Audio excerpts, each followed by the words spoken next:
Sa kabila ng maraming pagtutol sa pagbabalik ng panukalang death penalty sa bansa, na pagbotohan na ito kahapon sa Kamara at naipasa na sa ikalawang pagbasa. Report mula kay Jervis Manahan. Matapos ang mahabang deliberasyon, pasado na sa second reading ang panukalang ibalik ang death penalty sa bansa. Mr. Speaker, I move for approval on second reading of House Bill 4727. So moved, Mr. Speaker. There is a motion to approve House Bill 4727 for second reading. Mabilis ang mga pangyayari.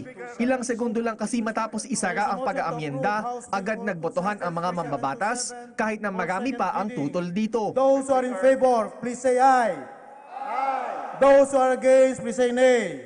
Nay! The ayes have it. Mr. Speaker. The House Bill 4727 is approved on second reading. Mr. Speaker. The majority leader. Viva voce ang ginawang botohan. Sumigaw lang ang mga mambabatas ng aye o nay. Aye para sa mga gusto nito, nay para naman sa mga tutol. Bago ito, maraming amendments pa ang sinubukang ipasok sa panukalang batas. Si Congressman Ed Selagman gustong ibaba ang maximum penalty mula death o kamatayan patungo reclusion perpetua o 40 taong pagkakakulong. The proponents of House Bill number 4727 have failed to conclusively present compelling reasons why death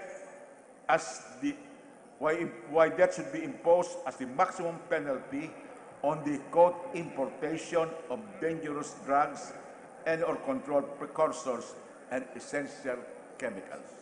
Paulit-ulit niya itong ginawa. Kaya naman si Justice Committee Chairman Ray Umali nagmosyon na i-reject ang lahat ng ganitong klase ng amendment. The clear intent of this House Bill is really to impose death penalty, and therefore any and all propositions contrary to it can no longer be raised. Para pahabain pa ang diskusyon, nagpatawag si Nalagman at Atienza ng isa pa roll call dahil marami na raw ang nag-alisang mambabatas at wala na raw silang quorum.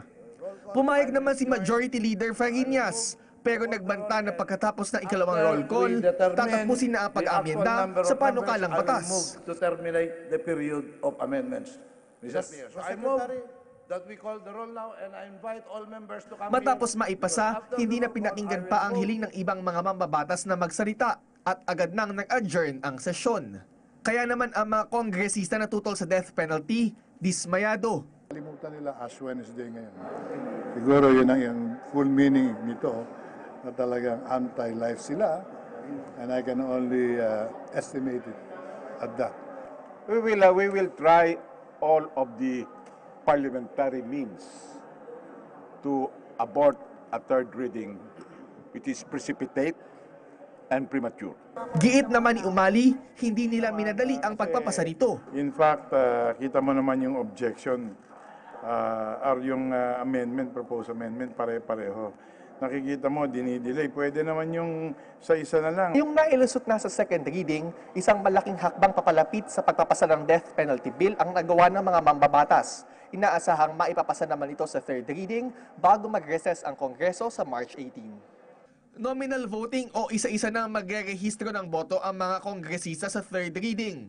Kaya magkakaroon na ng saktong bilang kung ilan nga ba ang pabor at tutol dito. Para sa PTV News, Jervis Manahan.